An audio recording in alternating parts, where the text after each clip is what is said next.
We're live. Hello world, it's Nige Temple here again, and tonight we are going to be discussing both some issues, or not some issues, but some interesting things about faces and how appreciating them in certain ways can help with mojo reading, and then also following up with something that Nige Arcades was asking about as far as spirit forming and sort of finding the dialogue one has with their spirits. Okay, we'll do introductions, and then I'll hand it over to Ben to get us started. I am Nige Coach. I am Nige Mitchell. I'm Nige Ben. And this is Nige Glenn. Excellent. Okay, Ben, why don't you go ahead and paint us a scene here about discussion. You guys can add in whatever it was and orient us, and we'll take it from there. All right, so basically last Friday we were doing our unofficial Nige Temple session, just kind of geeking out and stuff. And what came up was a discussion about, like, basically, it falls on the principle that some people find some faces to be more attractive or beautiful than others. And we started talking about objective beauty and, like, what it meant for like a face or like any part of a person to be more objectively beautiful than that of somebody else, or whether that actually exists. And it's not, and that parts of that, like what parts of that might be relative and what parts of that might actually be universally true. And that's kind of where we got into, like, a really big discussion, because like you can understand certain things, like if someone lives a healthier lifestyle, they'll weigh less, and then they'll perhaps have a thinner face, and that might be more attractive to some people. And living more healthy lifestyle, getting enough sleep, for example, will give you a more healthy complexion, for example. But other attributes, like, for example, like, being born with, like, brown hair versus blonde hair, like, that seems like, to me at least, that would be more relative. Yet, for some reason, certain people tend to find that to be more attractive. I understand memes also have a large influence over this and would cause people to perhaps believe that something is more attractive than something else, or something is more beautiful than something else. So it's trying to distinguish, I guess, what is actually universally more attractive and what is actually just more more nurture, I guess, like what you were more related to culture. Very interesting discussion. Do you guys, what were some of the thoughts you were having? Glenn, you and Mitchell were. Who else was involved in the conversation? Just us three. Sure. I should take that. Yeah, I think it was also a really interesting topic, and my understanding of it is that generally people that, because it has a lot to do with your mojo, and like finding another person attractive in a sense is like, if they are like your other, then you're going to be more likely to find them attractive, and if they have more, like, generally speaking, like, their energy is more is better, they're more developed, they're not overmodulated, they're not in any way kind of like their peak pathway doesn't have anything negative on it, then that will show through their physiological cues, and that will make them seem more attractive in that way, because their energy is just more appealing in general. Yeah, that makes sense. Totally. Definitely. Good points. Mitchell, anything yourself? I didn't really have a very strong opinion on this, but, like, one thing I do remember you saying is that, well, I mean, okay, man, maybe I shouldn't. I don't know if this is a little bit of a tangent, but it's related, which is that attractiveness, or even like sex appeal or something like that, which is at least tangentially related to that, has a lot to. You said this in like a Truthfire vlog that has a lot to do with need, or something like that. And you gave this really funny example, like if you really, really needed Twinkies for some reason, you'd want to fuck a Twinkie maker. Which this is coach. This is not me. This is the coach said, and I mean, it's fun. And I stand by this principle. Yeah. Oh man. And so, but the principle can be applied to like Mojo and social alchemy and stuff like that too, which is obviously are the energy of our others. You always need that, so it's always going to be attractive to you. But sometimes people can also find other Mojos attractive, based on like, I mean, obviously there's more than just Mojo to attractiveness, but that's that's definitely a major factor. And people find certain other Mojos attractive based on what they think they need. Like if they really need calm, they might actually find an Ijai. An IG, for example, if they really needed calm, might find an Ijai in certain circumstances off-putting. I mean, I'm sure they would still be attractive in some way, but like they ask so many questions. Their Jai is a little more mood swingy, whereas like a Jaini are going to be more centered, and that's like an energy you feel you need for whatever reason. That's interesting. Very good points. When this was brought up, I jotted down 5 things that kind of came to my mind, and you guys each named one of them, so it's kind of cool. We're all kind of had the same headspace on that. Definitely, like Ben was saying, there is just innate attraction to health, and that's just in any animals. You respond more to animals that are in a more healthy state, and so that will be just more attractive. With sexuality or not sexuality, that's even interspecies. It's just appealing. There's sort of like you feel healthier being in their presence, like somehow there's like an osmosis to it. Also, then, like Glenn was saying, big time is going to be the Mojo, because when you're looking at it, all these things you're basically talking about representation. So what Ben was saying is like it's representing, hopefully, health. Or, in the case of Glenn was saying, it's representing potential physiological maneuvers they would do. They'll be intriguing to you. So if you're looking at dancing eyes flat and you're an IG, there is, whether you know it or not, but your unconscious does, that those eyes have a great potentiality to do maneuvers you're going to find very awesome. So that's going to automatically make for attraction as well. And then, as Mitchell was saying, there's also the specific need. So if you, and I see more than need, although I think there's a lot to it. It could even be like a riff, some kind of riff you may particularly need, which can, this is what Mitchell was getting at too, can cross over to even Mojos that aren't necessarily your immediately most, like Lynn was saying, like social alchemy, which is true. There can also be certain riff factors, conditioning factors, need factors that may make a Jaini more what you need right now, or may make a particular kind of, say, Nijai, academic versus sporty or whatever, more appealing, because maybe you're sporty, so it reminds you of something that would be more immediately applicable and rewarding to you. Yeah. The 2 that I also thought of that are mentioned quite a lot when this is studied.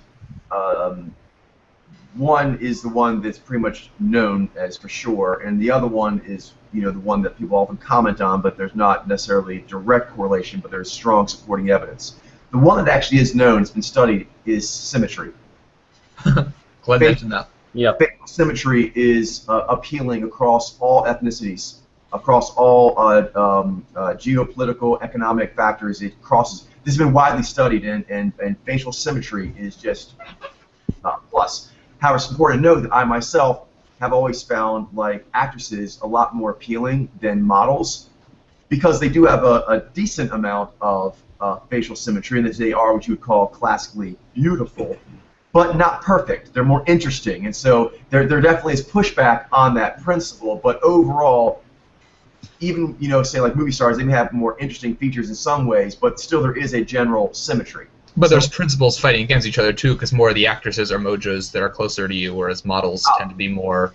And their Vijay, energy Zaini. is more, That's a yeah. great point. The Thank you. Mojos. For sure. So For sure. yeah. Acting causes a person to just naturally be more. Their personality has to develop a lot more so than maybe a model. At least in expressive terms, for sure. Yeah, and that's appealing in its own right. It can be, because those the signals tend to pop more. But anyway, but it is a thing, is that facial symmetry and actually body symmetry is known to be a standard of beauty that crosses all cultures, because things like the hair color changes, rounded cheeks versus more sheer cheeks changes, and also dramatically weight, thinness versus plumpness. Great variation across culture. Yeah, I read about that. Like, but not symmetry. yes. Symmetry has been widely studied. That crosses pretty much all the parameters. That's always in there. I can see why.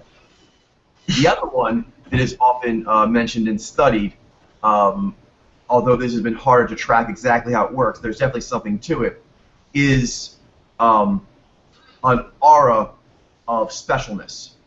So if a certain for example, actually, the African American community has commented on this quite a bit, and rightly so, that a lot of times black was seen as being uglier as compared to other races in general because of the positions they were placed in a lot of the stories being told. There's like kind of a light on leading characters, sympathetic characters, characters that get to say cool lines, characters associated with prestige items, things like that. Exactly, and there's always been that glorification of like the Right. white races. I like your word. I like that word. I'm gonna use that, Mitchell. This principle basically is prior glorification.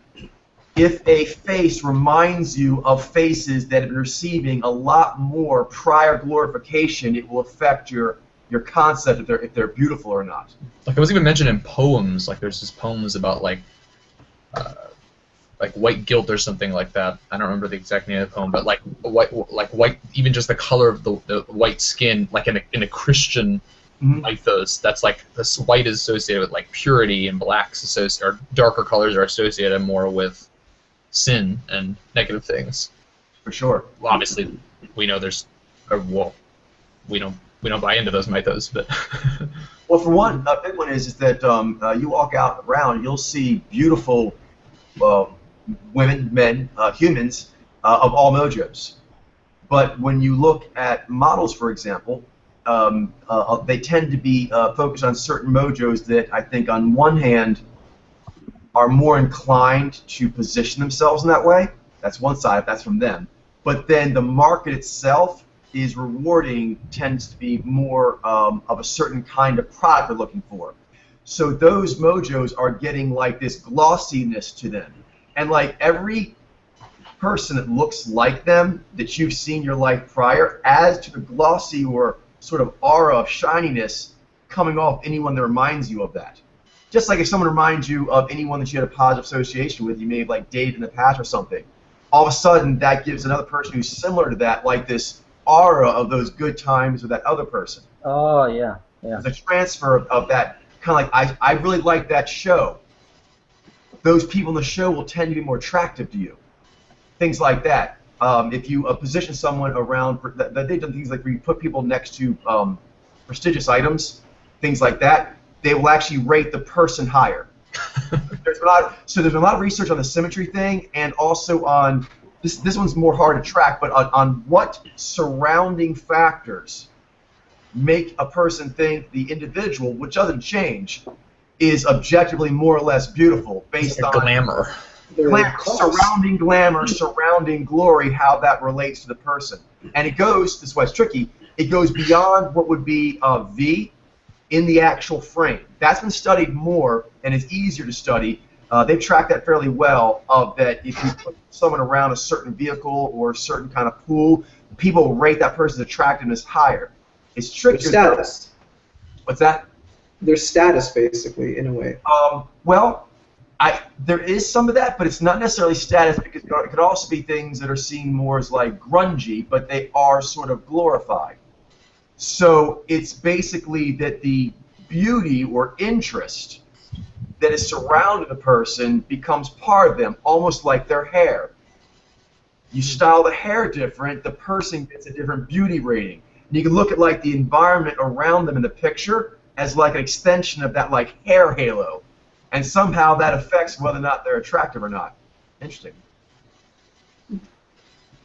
That's pretty much all I was able to think of, but when you guys brought it up, but it's interesting. We were all kind of the same space there for most of it. That's really interesting. How much do you think that kind of like clouds our judgment, even though we have a lot of, especially you, Coach, you have a lot of that sort of meme stuff sloughed off of you, but how much of that does that weigh in when you like read a person's mojo, just on the quizzes and stuff like that. It seems like it's gonna always be there. Emoji, the more you emoji read, the more aware you are going to become to those kinds of things.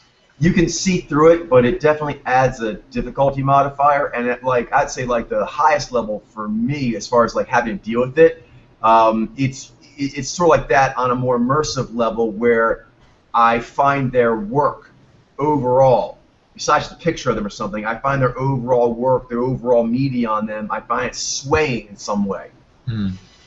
So the one of the ones I have the hardest time with in that way, I'm looking forward to tackling it because I know I feel super strong. I think the two of the hardest ones, probably TV because of how many demographics are included. We've mentioned I think it's the most challenging. Probably after that, music artists. Those songs are very kind of moving, and you have to like look past how they move you to see through them. And oftentimes when they talk in interviews, they're not nearly as engaging as they are in like the music media. Right. So they often are more expressive in there, but you have to watch out for it moving you. So there's always the challenge of the surrounding media kind of influencing. Two things that help me the most. One, obviously, is mojo reading. Is I try to figure out what is causing that to happen. And by holding on to that what's causing it question, it overpowers the, wow, I'm really being moved a lot this way. Because I get moved a lot this way, moved a lot this way, I'm upset, I'm happy, I'm turned on, I'm turned off. So, you know what I mean? But always I'm kind of holding on to that light tower of what's causing this. And so I try to make that the focal point of what's causing the sensations. And eventually, you can kind of ride it out. If you don't bail too early, I kind of hold on to that lighthouse until I stop feeling moved around. Which is an interesting kind of thing, because a lot of times there are artists I may even like or something, but I have to kind of get over them. I have to kind of just hold on to that thought of like what's causing these maneuvers they're doing until I get over how much it's moving me. It can take a little while sometimes. It's not even just music, though. I mean, sometimes it could even be for sure. like writers. Oh, yes, George yes. Martin. No, it can be anything at all where their work is moving. Yeah. I just mentioned the music artists because it's so kind of, Yeah, no, you're right. Like, you just like what they do, and you're like, wow, that's really cool. I have to kind of just basically have to get over them. I have to just get over it, which is interesting because I kind of get over it, and then I read them, and then I reappreciate it. It's like I can put back all of how they're moving me once I have everything, the levers figured out. Yeah, so yeah, it moves me, then I'm like, I'm over it. Okay, here's the answer, and now back to enjoying you. It's kind of a little process like that. The other one is, with their work, with journalism, with photographs they're in, it's always a spell. And that's another thing I try to hold on to is besides the maneuvers they're doing, the surrounding media, which may come from them, but oftentimes it's not. It's from other photographers, it's from other people, it's from how they're presented by news stories. What story are they trying to tell me? Because if I can register what story this marketing piece is trying to tell, I can crack the code of its spell, then I can hold that up onto the sample I'm trying to read to cross-contextualize. Otherwise, it's a major factor of how I'm being impacted, and I'm not accounting for it. So I'd like to try to figure out, oh, they're trying to make this person cute or funny, or I'm supposed to feel sorry for them, oh, or I'm supposed to be upset with them and not actually like them anymore. Do you mean every story is, Nigerian storytellers, they're always trying to make you feel something. So I try to figure out who, this is harder, but if you can, I try to figure out who's telling the story. Obviously, in like marketing, it's easy. You have two things. You have the person who's sending signals out, hitting you. You're like, how are they hitting me? Why is that happening? Holding onto that. And then this ad. Well, it's clearly from, Dior. Dior's marketing department and put this ad out, and they want me to buy this for myself or for someone I like. So it sounds funny, but sometimes just saying that in your head, it does. I found that routinely I find my lens clears up a bit if I can just figure out what spell they're trying to do on me. I know what you mean. Yeah, some of them, like in ads or like in movies or something, there's like product placement. Sometimes it's done really well where it's like very camouflage and you can hardly notice it at all. and it's just a part of the scenery. Other times, it's sort of like they put it right in front of your face, and it's like, why? Why this? Coke. Indeed. And that it's harder to notice the ones that are like more camouflaged, but it's stuff like that. It's like that seems like it's more hidden, and it seems like if I'm not even noticing it, then shouldn't that mean that it's not really even that important at all? Like it's not even registering into me to want to like buy their product. Well, two things. They do scale it based on prominence. So it costs more to be more prominent, and it costs less to be less prominent.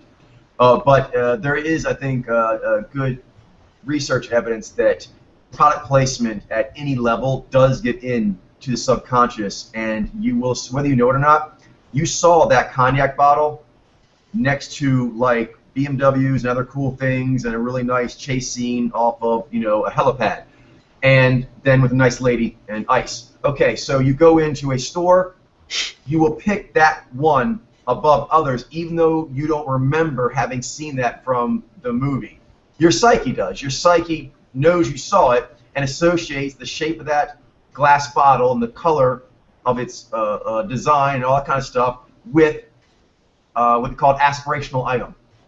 And you'll actually get an aspirational pull to get it. So, but you're right, it weakens being more subliminal, but it is there. And also advertising, what is a main principle is, if you really want to get into the psyche, you need repetition. So actually, you need to cycle in your face with more subtle and different ways, because you actually want to saturate the market without the market feeling saturated. So you need multiple hits of greater and lesser impact for the. I've heard for the optimum marketing of something, you kind of need to build that in, because you want them to actually hear it and see it many, many times. And it isn't important that they actually are aware they're seeing it all those times. I do notice that things will come into my mind more the more I see them, and if they're done in a way that's sort of like if somebody starts talking about a TV show, it's sort of like you see it like a little ad here or there that's talking about it, or you see like a little search thing, and then somewhere down somewhere in another point in time in the day, or like maybe next week later, somebody else will say something about it, and that'll make you be like, people are talking about this thing. That'll make me want to check it out. Exactly, and prior to that, it was kind of like in this soft memory, subconscious area. Probably, if it didn't get more hits, it would eventually have dropped off more. But if you get more hits that bring it back up, then actually you get credit. It makes sense. Like all the sort of like subliminal advertising, if it ever gets to the point that you're like semi-consciously aware of it, all that connection, it's kind of like a plant. All the roots underneath still count for the support of the plant of what you can see above the ground, even though you may not notice it until it comes above ground. It kind of makes me a little bit angry that my visionary drive detachment is being hijacked. No. I know those advertisements. Ugh. I am not independent minded, It tells you what rituals you want to do. But just, it can never hijack it entirely, because once it goes into your simulator, if you give yourself over your simulator is just going to take the cognac or the way that you wipe the windows with this new special, foamy formula. That has become like a foamy formula for washing away zombies in your next adventure. I mean, just take that. I'm going to do what I want with it. Yeah, I think ultimately it doesn't mean I'm going to do what you want with it. Yeah, and it really has to do with you have to deny it in the sense that is this an idea that I agree with, or is this an idea that I do not think is important? In which case you can then choose, and that independent mindedness is always going to be there, I guess. For sure. Which is do I want to drink this, or do I not want to drink this cognac bottle or whatever? You can choose. You might feel more inclined to want to choose it, but then you're questioning yourself. I see a lot of this about this bottle being presented a lot in a lot of different places, and a lot of people keep saying that it's good, but at the end of the day, it's my choice whether or not I want to do it.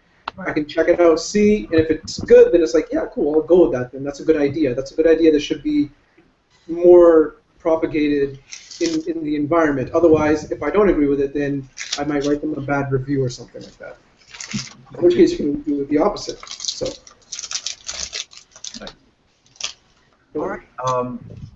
That's cool. We kind of went off I guess I just have one more thing to bring up, and that's like the toxicity surrounding attraction and like people's concept of it. Because it seems like in the world there seems to be this idea that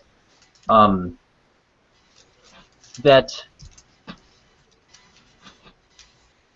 your value as a person goes into how much people are attracted to you. So, for example, if you happen to have those characteristics of like having blonde hair and your culture tends to really favor that, or if you happen to have facial symmetry that's better aligned, that somehow plays a role in the value that you have as a manifestation of energy evolution. So Right. I just think that's bullshit, and it just bothers me so much that people. I can understand that. It's a tricky subject because obviously, as an IG, I'm more inclined to look through surface appearances of things and not want to give that the merit as Yeah, I relate to that too. more deeper essence. But to be complete, I have to recognize the merit of V, and it is a talent. There is value in something being aesthetically pleasing.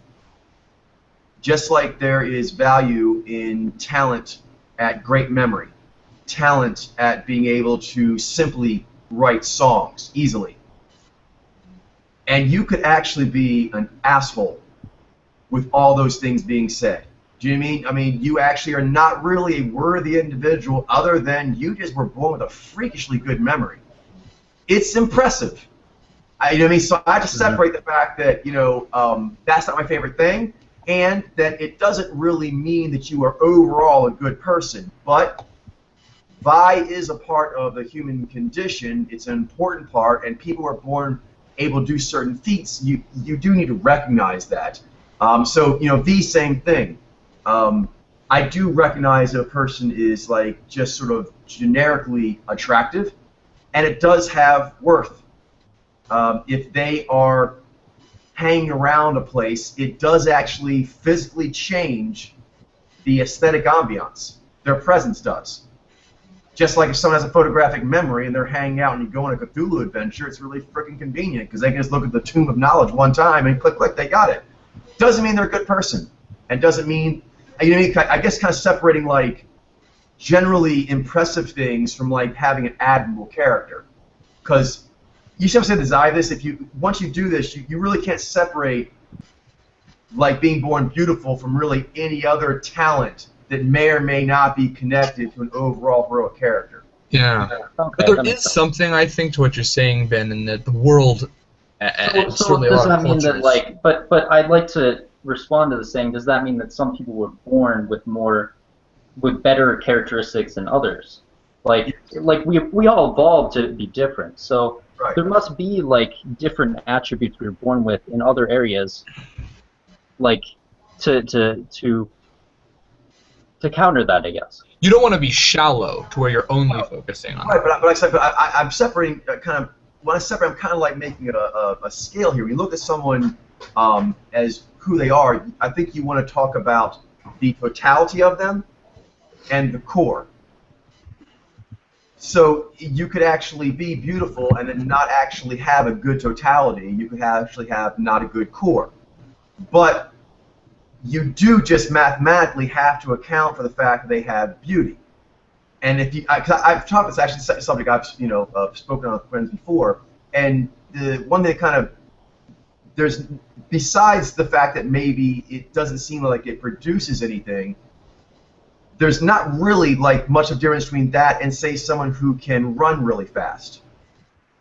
Do you mean like right now there are people who are born very gifted physically and they get to actually have gazillion-dollar sports deals, and a lot of them aren't necessarily the greatest people. So this dilemma, I think, goes beyond beauty and is about people who are inordinately rewarded for a few things they may have been born with rather than their overall heroic character or how they are on the core stuff. Yeah, their character versus just innate, like genetic sort of talents that they were born with. Yeah. Exactly. Or it could even be something like the name of their family. Oh yes, for sure. That's It a could very just point. These That's things a you're big one. born with, and they do have impact. They are impressive or formidable in certain ways. Like these heiresses who get. So I think. Oh, please go ahead, Mitchell. No, I just making a kind of like this little kip. Like there are these heiresses who Mhm. just from their Xeni fathers get billions of dollars for doing nothing. So the question is then I guess what you do with it. So there's like if the person is using it for good. For example, like if you are a person who's naturally attractive, then if you are using it to spread shine to people who could really use it, because if a pretty person comes around and spends their time, it does actually add value, and they could do it other places. Just like anyone has a talent, like being an heiress, you're born with money. Okay, what do you do with it? And so I think that has to be the dividing line on that. And then there's the issue of like, what's the person doing with it versus how's the environment rewarding them? Because the environment, at different points in time, in different cultures, it will just pick certain things like this. In this century, over here, super pale skin where you can see the veins, that's the thing. And if you're born with that, good for you. And if you're not, it's rough. And then where is that? But yeah. I have that. There's a point there where you're supposed to be so pale that if you're not, you powder your face white. Like everyone wants to have this powdered white face, or to be tan. And if you're not born tan, you go get tan. And so there's just that's I think part of a greater issue, which is, well, I think two issues. One is not being able to read people on their heroic merit, and so you just go with real simple things like how much can they bench press, how attractive are they are, how much money they have. It's very simple. Because going out and trying to find a mate based on what's their soul design and how well developed it is, that's not something a lot of people have readily access to. So they have to go with lesser qualifiers, and so that's one thing. The other major issue is that human civilization has a lot of power, which is awesome in some ways, but also allows for building up a massive amount, either through time or just size in a given time period, to where you have freakish rewards for a few people who, for some reason at this time and place, have something that the general marketplace is saying we'll pay for that. We'll pay $1 million for those cheekbones. We'll pay $1 million for running that fast. We'll pay $1 million for being able to sing at that octave. So certain countries you're born in, you can sing 5 octaves, no one gives a shit. Other countries you can sing 5 octaves, you are a millionaire. So it depends. And so there is just, I think, and Naiji are designed to note those incongruities and when they're off. And they usually are off.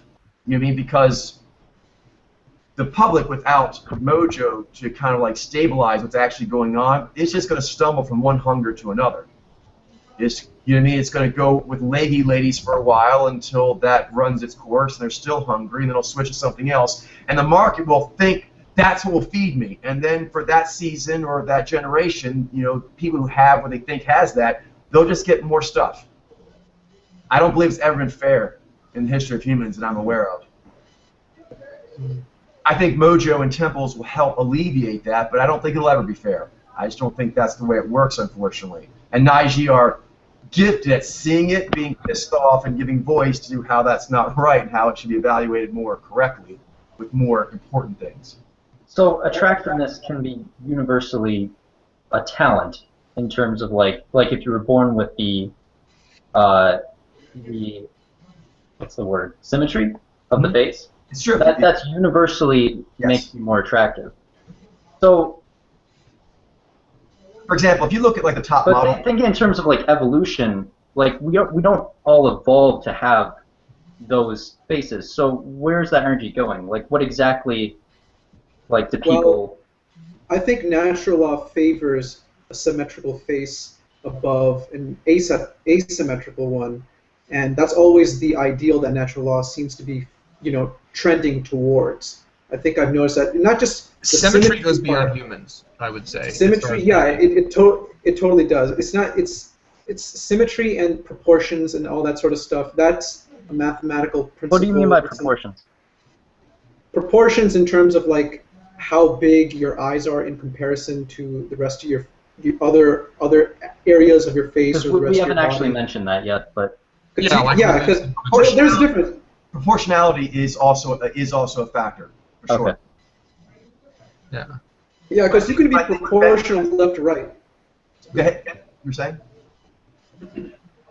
Oh, No, I was actually Glenn. What was that? oh, Glenn, okay. Oh, me. Yeah, that was basically it. You can have left and right symmetry, but then of course you'll have like if you have like really big hands and they just look off.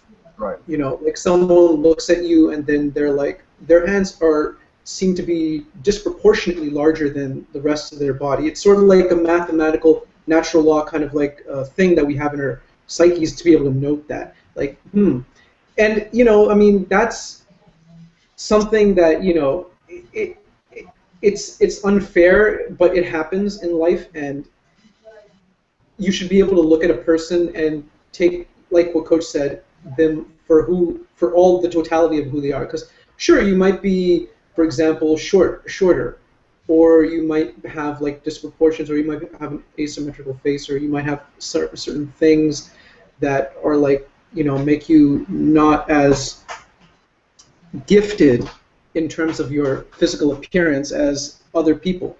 You might be below average, if you know, like based on that. But that doesn't mean that you're a character. That doesn't mean that you're a bad person. That doesn't mean that you could be. It depends on how But yeah. it's kind of like, you know, it's like one of the many stats on your character sheet, but overall it's like, what's your mojo, how well developed is it, and what, you know, adventures do you choose to use it for? That's the most important thing. But the other details, they are there. They're part of existence. They need to be accounted for. I agree. This brings up a question that me and Ben we were talking about, is how. Can I jump in here real quick, Glenn? Oh sure. Oh, that's right. Because I want to point out, like, and I've been asking, like, wouldn't it then have to be balanced in some way? Like, wouldn't, like, if you were born with a less symmetrical face, then certainly you have other characteristics, other talents you were born with. Sure, but it's not always fair that way. I Right. would say. It's not always fair. What is always there is that anyone can be an amazing hero, and you can use both the natural gifts you've been given and things that are challenging. I found for myself a lot of the things I am strongest on are things that I am naturally talented at and things that were more challenging for me than others. It drove me. It gave me a great determination that I did not want to be seen as insufficient in that regard. So I'm going to actually be dedicated and be fierce. So I think you can use all of it, but there will never be like a fair handing out of these lists of talent traits. But I believe every human I've ever met actually has a plethora, an overabundance of talents to be tapped into that can make them a person that you would just be really happy to be in their presence. So, That makes sense. but yeah, go ahead. This brings up a new question that just came to my mind, and I tend to think of like your mojo as something that you can develop, and that's something that's like it's the biggest part of you. But how much does your intellect play into that? Like how smart you are? Because what if you have like, let's say, like a really low IQ? How can that how does that factor into like your peak pathway and your mojo and like? Well, I think that We've had some threads on this. yeah, the concept of IQ is something we can get into all day long. I'll just say the short version is that there's lots of ways to evaluate intelligence. None of them actually do it right now. Yeah, that's what I was thinking. If we want to go with like Niji You have to intelligence, define intelligence before you can evaluate it. right? So like, IQ defines intelligence in a certain But way. I mean, that is another talent, isn't it? To be able to, like some people are just naturally more gifted at doing well at IQ tests. But that Yes, that isn't like that Exactly. isn't necessarily intelligence on the whole. No. And to me, if you're going to evaluate the intelligence of a mojo, you would actually have to say how well does it do what it does. And for Naiji, that's going to involve a lot with reading people, persuading people, making art, seeing insights, things like that, a lot of which don't get any points on most standardized tests. So like a lot of I know Naiji that are not what you call academic Naiji, but they're extremely cunning, and they know actually how to spot things in people and push buttons. But if you were to give them most standardized tests, they would not score great. But I would consider them very intelligent in ISG. You'd want them on your team. As far as what ISG do, which is seeing stuff that people don't, being brave enough to actually say it, and then find ways to persuade people their point of view, yeah, very strong. And again, there's so many ways to do that. Because you could be a lot of ISG like this, where they just early on figure out, wow, I can play guitar. They're not good at books or things that are standardized IQ tests, but they actually have a great IQ for playing this guitar and transmitting a lot of high-level stuff that way. And so they are effective as an ISG. So I would say, like, as far as Mojo IQ, it's how effective are you at peaking. No. That makes sense. There was one thing that me and Ben we were talking about earlier just today, and it had to do with like physical attractiveness and how much of an importance does it or should it play when selecting a mate, for example. Like, I mean, like you might be viewing like a different selection of options, for example, and you might be thinking like certain, you know, let's say they're all Nijai, but like some of them are attractive physically, some of them are not, some of them you have better chemistry or not, and it's just sort of like, I know you created a video about this, Coach. You mentioned there's like 4 different things, like impressiveness, how much do they impress you, how much of an attraction there is. I don't remember this, but my brain was actually going here. That's cool. Our principles are still the same. Yeah. You were saying though? Yeah, and I don't remember the other 2 points because I was trying to find the video, but I wasn't able to find it. It's got lost somewhere in the Truthfire Father Planet videos. Well, I think but there was, yeah. Okay. Well, to me, the relationship I kind of always had with Mexican, kind of asked for how she, views it, because she really likes me to have an elevated view on things. While at the same time, my relationship with her is very intimate. It involves a lot of physical attractiveness, as a part of it. So what she responds to and seems to find good and makes sense to me is that you do need to be honorable to another person as best you can. There are things that will make that more achievable. One of them is if you find them physically appealing. There is a great range in physical attractiveness that you can find appealing. So the question is, would you find them appealing to spend time with, to look at, and to, if possibly it's relevant, have sex with? Because you want to be able to honor the person, and if you find them beautiful, and it can be whatever you find, maybe it's their hands, maybe it's their butt, maybe it's the way they do their hair, whatever, but you do find them appealing. You like being around them. It makes you feel better in that way. That's important because you need to transmit authentic goodwill to an intimate partner. And if you don't actually feel that attraction, that's a human thing. It's a human thing, and if you do not feel a reasonable amount of attraction, you are not going to be able to be a good enough partner because you're going to feel like there's a lack there. So it's better to just be honest about that. That doesn't help anyone to act like physical attractiveness does that matter, and that there are not certain things that you find particularly attractive. So those are factors that are on the board. Okay, but that said, it should be about peaking. So you want a partner that you can optimally peak with. So that means that you want them to be attractive enough that you enjoy being around them and maybe would be physical with, but then after that, why do they need to be more attractive? Because most people's, like, what you want to be around, like, as far as, like, you find it pleasing to look at their face while you conversate them, you would enjoy having sex with them, things like that. They set what they need for a physical appearance much higher than this. And I think it has to do with the fact that they're hungry for validation, and having an extra hottie would do that. And then also the environment would give them validation. They feel like they were winning. So they're actually putting things on that beauty or attraction that shouldn't be there, because without that being there, it's a much looser standard.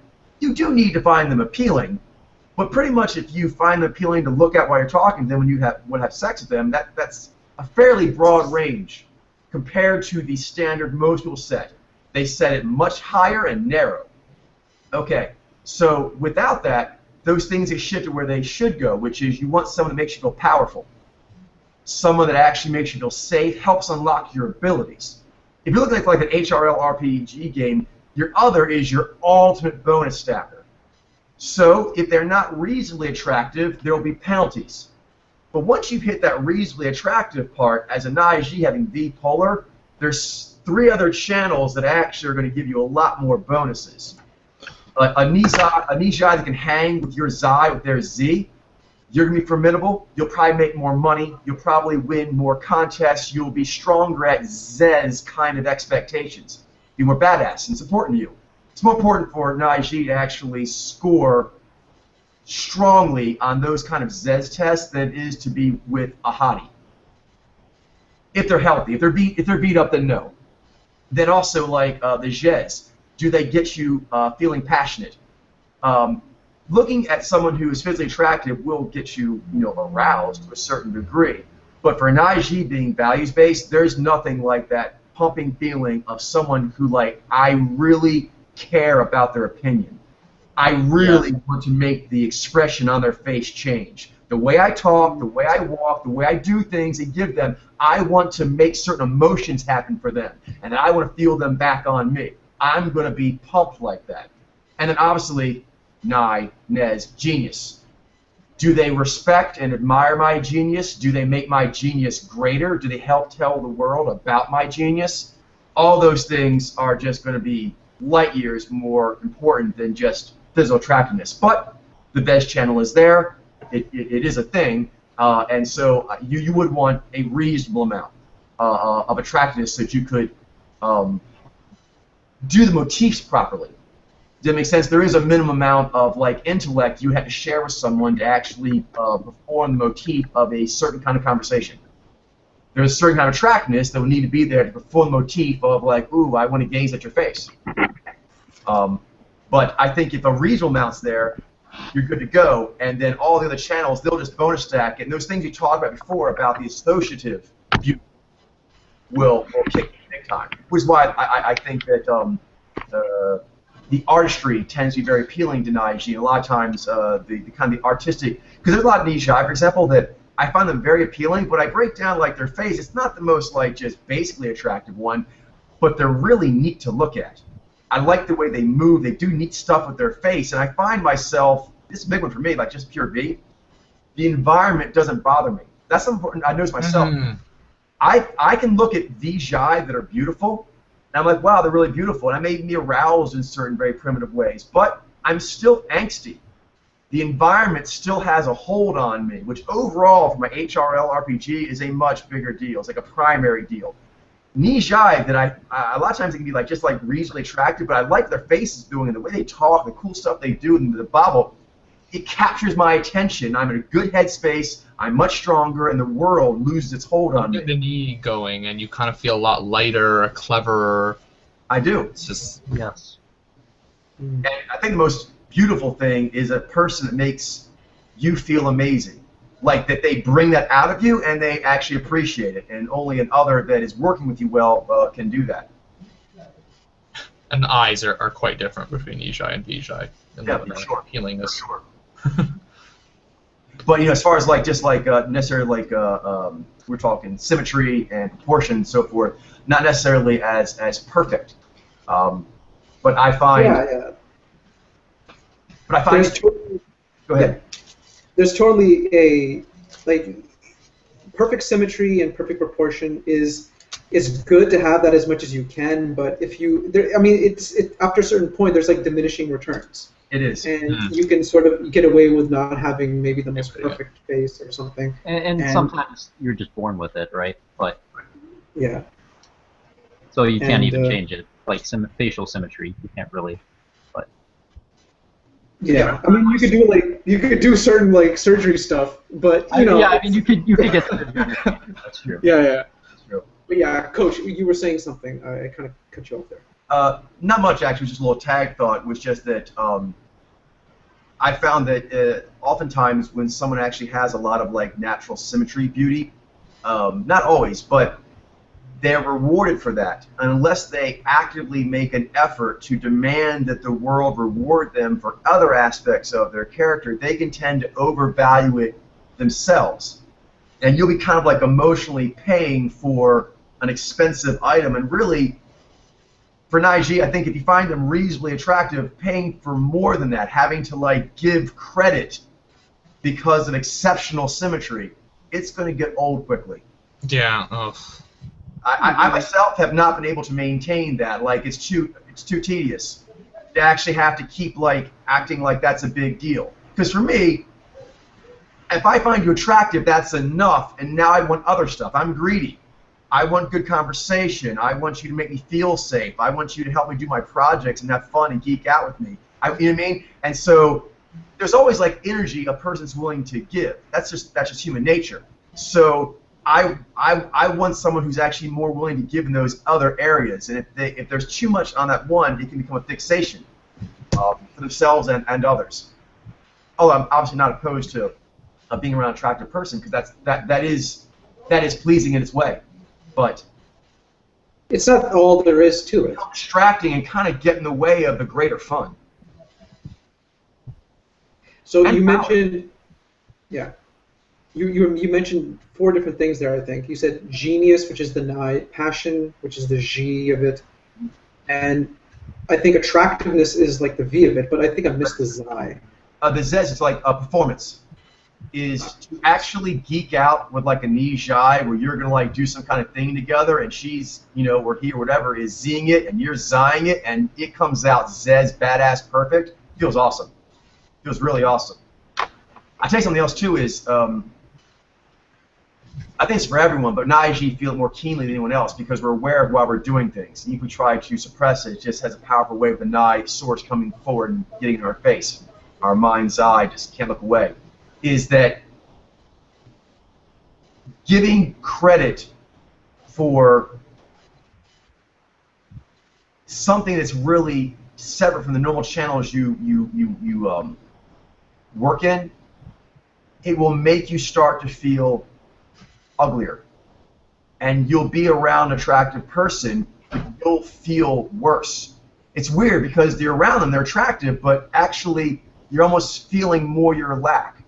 I found that that hasn't happened to me too much. I've seen a lot of the people. I felt one that was related, was as far as V goes, was when I used to do the martial arts, where I was considered formidable at it and given credit for that. But I found that the more the conversation came up, and the more that began to take on the air of the room, the more it bothered me. It took up space from, you know, Teenage Mutant Ninja Turtles and stuff I really want to talk about. And so it's interesting because Right. I was told I should go get this, and then I got it, and I got constant validation, but I felt crappy. And it was interesting. I think that same V fetish thing applies to physical attractiveness, where like I need a hottie, but you realize you're running around in a state of hunger, need, and after a while you have to be like, I don't like this. This feels lousy.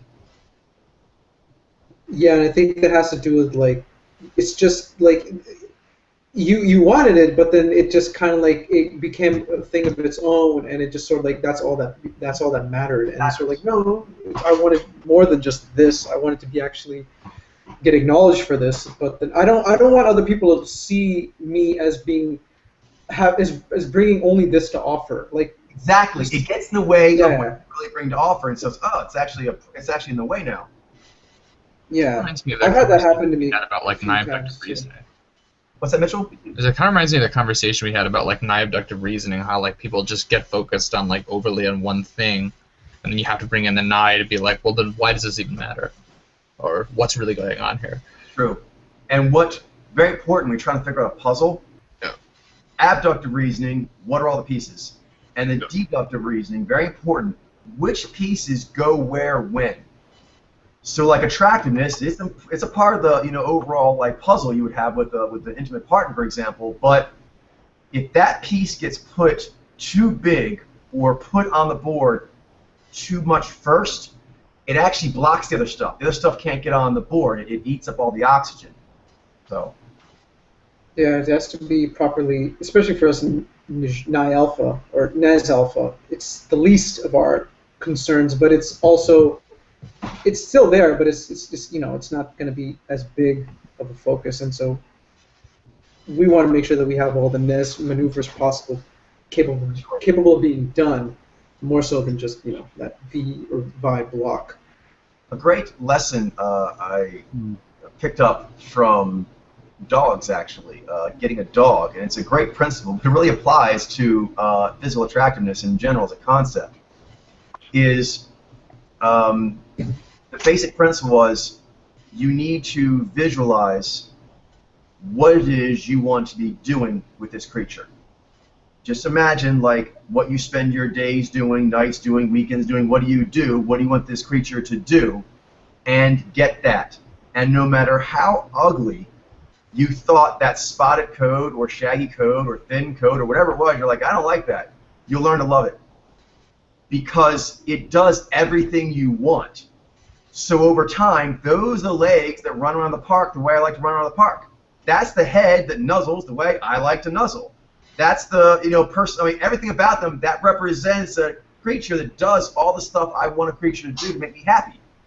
As opposed to, you go in, which most people do, and they get a pet based on I like the shape of its head, I like the way it looks, and they're like, how much time are you? Because you're going to get over that fairly quickly.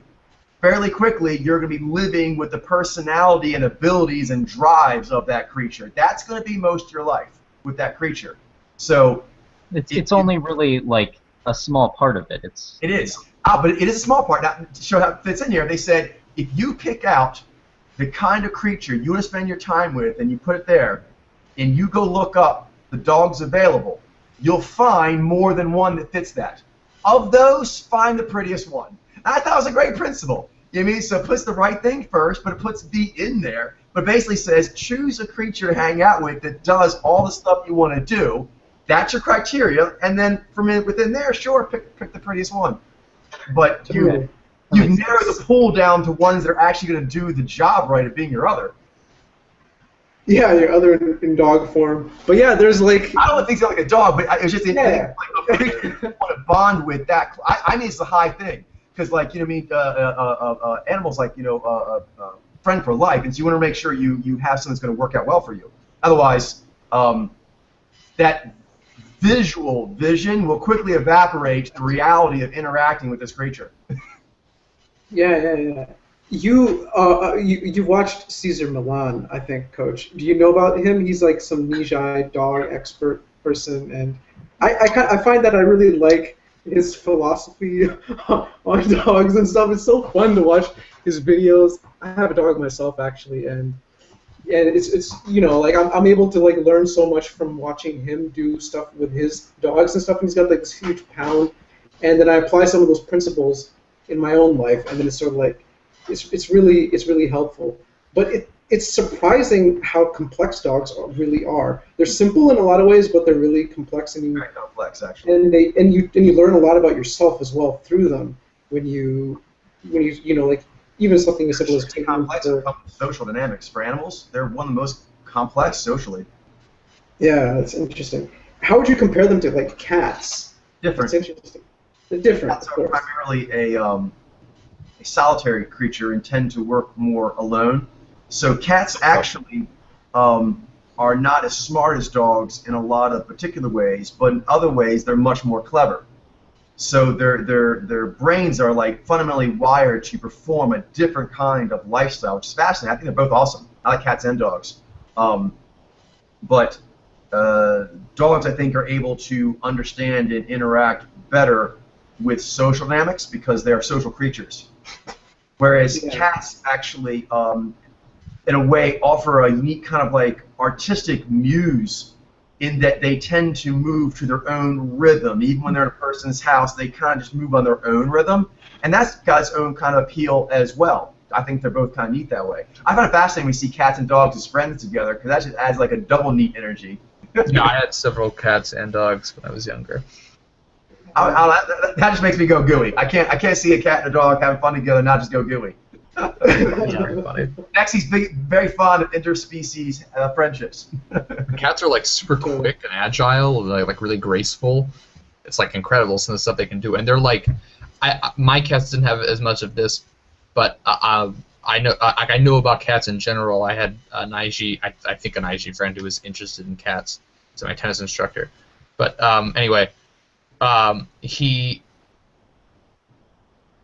always talking about like how amazing hunters they are. Like they're these like cats are like one of the most efficient hunters that there are as far as like hunting things. Like it's incredible their success rate and stuff like that.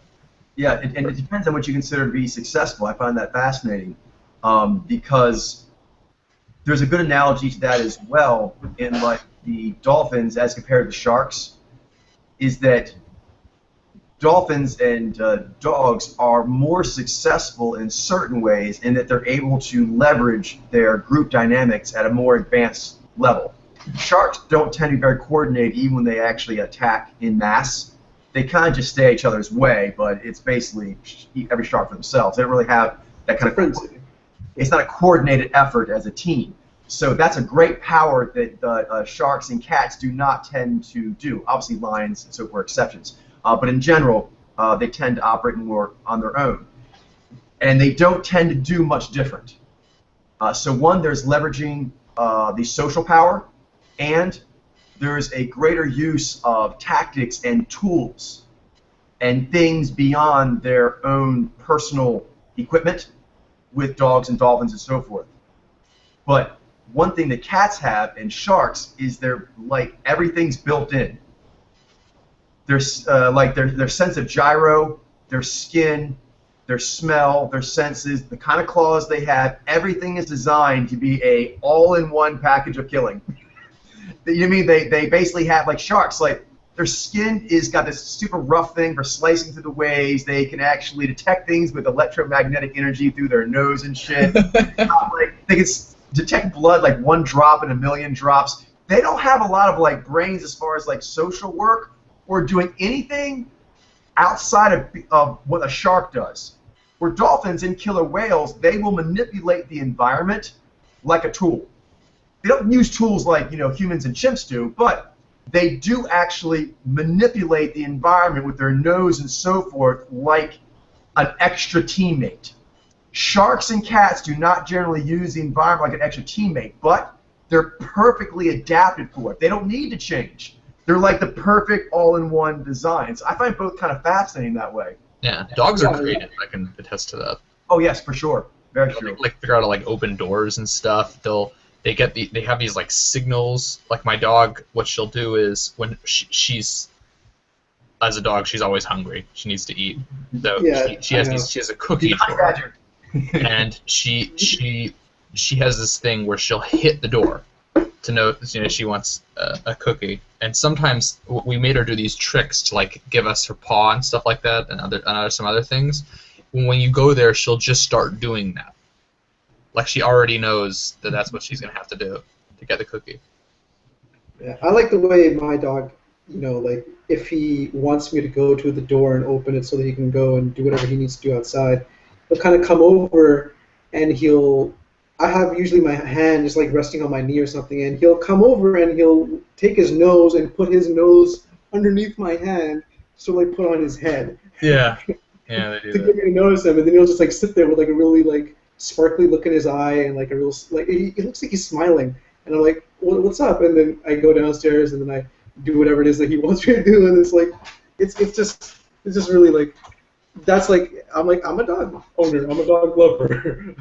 Then you actually have like the social quality too, which I think is neat, is that because people have very strong opinions on like this part of like dogs and cats, is that the dog is much more susceptible to the moods and the state of health of the owner, where cats are more able to be removed from that. Not totally, but they're less so tend to be sort of moved by that. And so you can see that as a weakness on one regard, but it's also a great strength in that dogs are, as pack animals, because this is kind of like a pack animal thing in general, is that you can say that's a weakness because they feel the need to like bond to other pack members. But that bond gives them a sense of altruism and a sense of connectedness that they will go out of their way to help another pack member. And overall, it's a very strong strategy because a pack member may be semi-sick or semi-weak, but they're still useful down the line. they're still a good member of the pack. They're just tired or weak right now.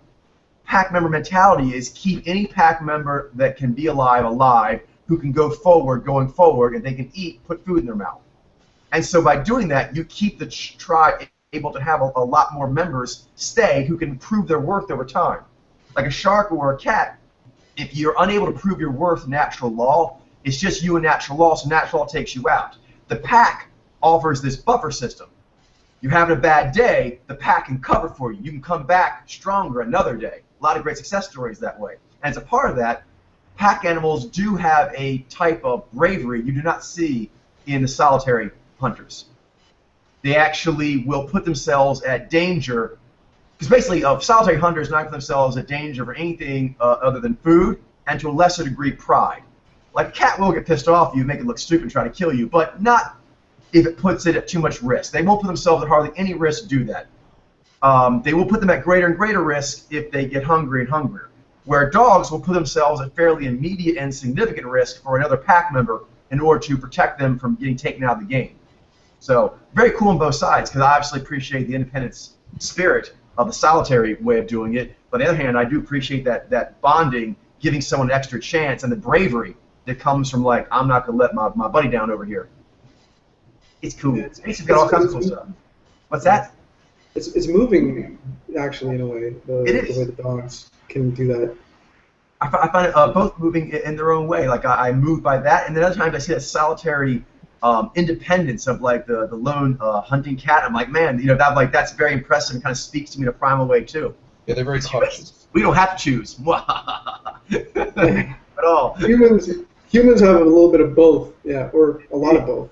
And I guess for me, being Nai-Ji, as we all are here, that the Nai loner and then the Ji community, I really feel like that dichotomy of, like, I like both. I like both. I want both. Yes. Okay, it's about 7:25, so we actually did a really nice covering there on that. We went over the different places, but I thought it was a great natural conversation. That was a lot of fun. Yeah, I feel like I feel like my worldview's kind of been shaken up because I sort of had this, like, concepts that, like, it would all, like, balance out in some way, like, you know, between, but I guess I don't know. I think if you look at this point, if you look at it from the point that every talent has potential for you to use, and every challenging area is potential as well, then they all become potential. I remember hearing that somewhere, actually, in I think like a military show once recently, but actually is applicable, which is you need to look at everything as an opportunity because it's going to be there one way or the other. So if you have them with greater resources, then it's an opportunity for you to get an easy win.